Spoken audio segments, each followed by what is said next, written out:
세월의 강물이 흘러 머리가 하얗게 새어가고 얼굴에 주름이 깊어져도 마음만은 여전히 밝고 평온한 사람들이 있습니다. 그들은 도대체 무엇이 다를까요? 정조대왕의 총애를 받으며 승승장구하던 다산 정약용의 인생은 하루아침에 무너졌습니다. 신유박해로 인해 강진으로 유배를 떠나야 했던 시절 그의 나이는 이미 40이었습니다. 가족과 떨어져 낯선 땅에서 죄인으로 살아가야 하는 절망적인 현실. 하지만 정약용은 그 절망을 희망으로, 고통을 지혜로 바꾸어냈습니다. 강진의 차가운 바닷바람이 불어오는 유배지에서 정약용은 두 아들에게 편지를 썼습니다. 마음속으로 남의 은혜를 받고자 하는 생각을 버린다면 저절로 마음이 편안해지고 하늘이나 사람을 원망하는 병은 사라질 것이라고 말입니다. 이 한 구절에 노년을 행복하게 살아가는 첫 번째 비밀이 숨어 있습니다. 바로 기대하지 않는 것입니다. 그러면 원망도 사라집니다. 젊었을 때는 세상으로부터 무언가를 받기를 바라며 살았습니다. 인정받기를, 사랑받기를 혹은 도움받기를 원했습니다. 하지만 나이가 들수록 깨닫게 되는 진실이 있습니다.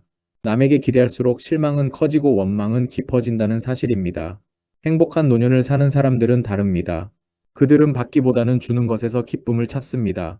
손자에게 줄 용돈을 아끼고 이웃에게 나눠줄 반찬을 정성껏 만들며 길에서 만난 아이에게 따뜻한 미소를 건넵니다. 받는 것에서 주는 것으로 시선을 돌리는 순간 마음에 진정한 평화가 찾아옵니다. 오직 자신이 할 수 있는 선한 일에만 집중하는 것. 이것이야말로 정약용이 유배지에서 깨달은 첫 번째 지혜입니다. 오늘 우리는 정약용 선생의 가르침을 통해 나이 들어 행복하게 사는 삶의 비밀들을 하나씩 풀어가 보려 합니다. 절망의 끝에서 피워낸 다산의 지혜가 여러분의 노년을 새벽빛처럼 밝혀주길 바랍니다. 정약용 선생은 마음속에서 천명과 인욕이 싸워 옳은 판단을 내리듯 욕심을 이겨내면 사람은 저절로 그 허물을 알게 된다고 했습니다. 여기에 두 번째 비밀이 있습니다. 끊임없이 자신을 돌아보는 것입니다. 젊었을 때는 남을 탓하기 바빴습니다. 상사가 몰라줘서, 자식이 말을 안 들어서, 혹은 사회가 불공평해서 모든 문제의 원인을 밖에서 찾았습니다. 하지만 나이가 들어 행복한 사람들은 다르게 삽니다. 매일 밤 잠자리에 들기 전 자신의 하루를 되돌아봅니다. 오늘 누구에게 상처 주는 말을 하지 않았는지, 욕심을 부리지는 않았는지 스스로 묻습니다. 자기 성찰은 자기 비하가 아닙니다. 부족함을 인정하되 자책하지 않고 내일은 어떤 선한 마음으로 하루를 시작할지 다짐하는 것입니다. 정약용이 18년 유배 생활 동안 500여 권의 책을 쓸 수 있었던 것도 바로 이 성찰의 힘 덕분이었습니다. 세 번째 비밀은 검소하게 사는 것입니다. 정약용은 목민심서에서 백성을 사랑하는 근본은 아껴 쓰는 데 있고 아껴 쓰는 근본은 검소하게 말하는 데 있다고 했습니다.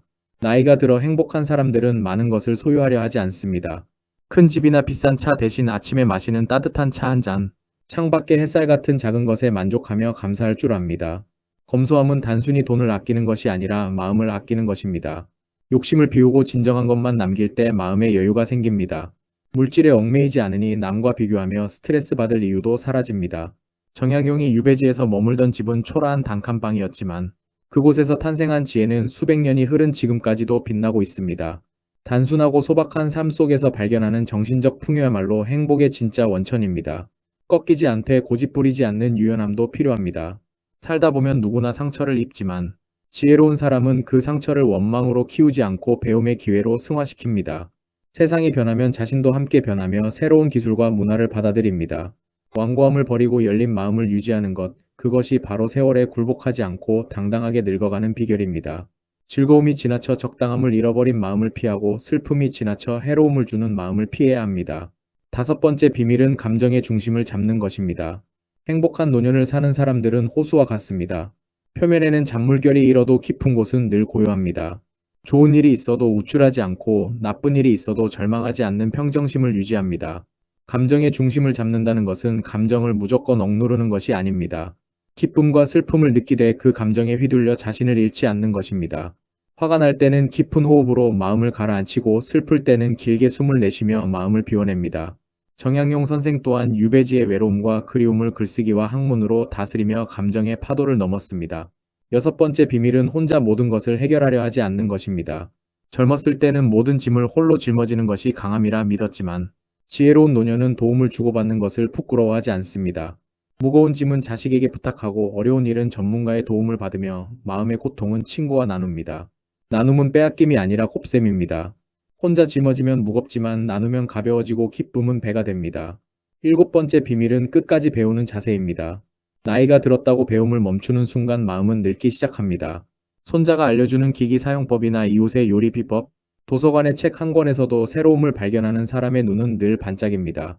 정약용 선생은 70이 넘어서도 새로운 이론을 탐구하며 학문의 깊이를 더했습니다. 배움은 치매를 예방하는 건강한 투자인 동시에 우리 영혼을 언제나 청년처럼 깨어있게 만듭니다.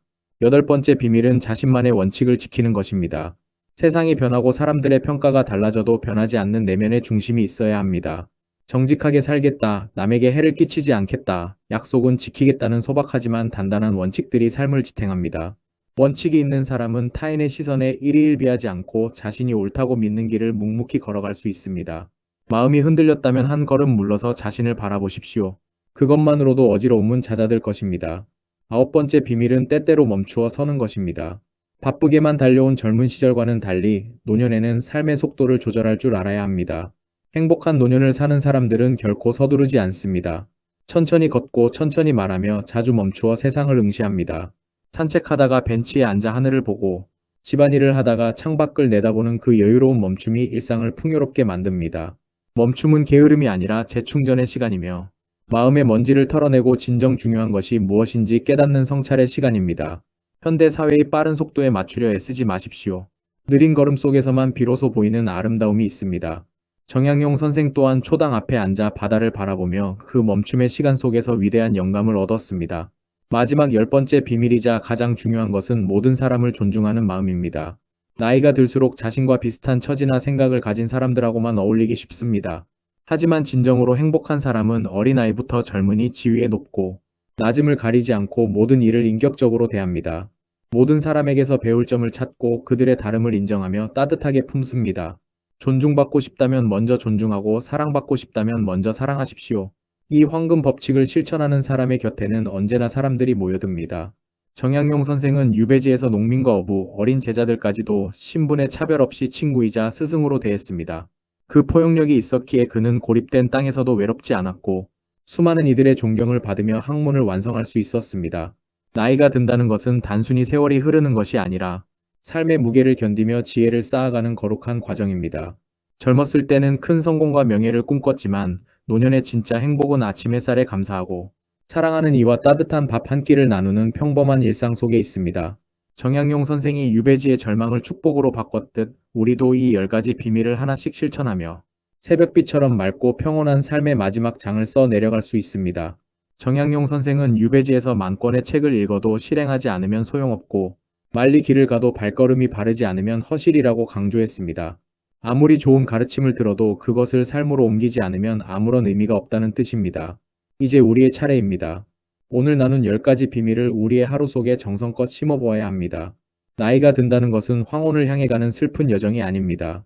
오히려 젊었을 때는 몰랐던 것들을 비로소 깨닫게 되는 시기이자 인생의 진정한 가치가 무엇인지 알게 되는 성숙의 시간입니다.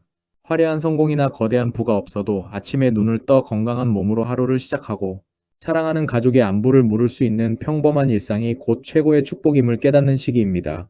정약용 선생이 18년의 유배 생활을 통해 절망을 희망으로 바꾸었듯 우리도 지금 마주한 시련이나 고독을 성장의 기회로 만들 수 있습니다.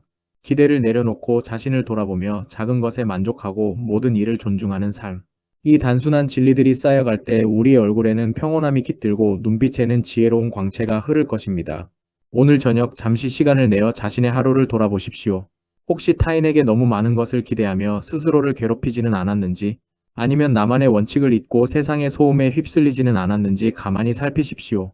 그리고 내일은 오늘보다 조금 더 가벼운 마음으로, 조금 더 베푸는 마음으로 살아가겠노라 다짐해 보십시오. 여러분의 노년은 인생의 마지막 장이 아니라 새로운 통찰과 평화가 시작되는 또 다른 새벽입니다.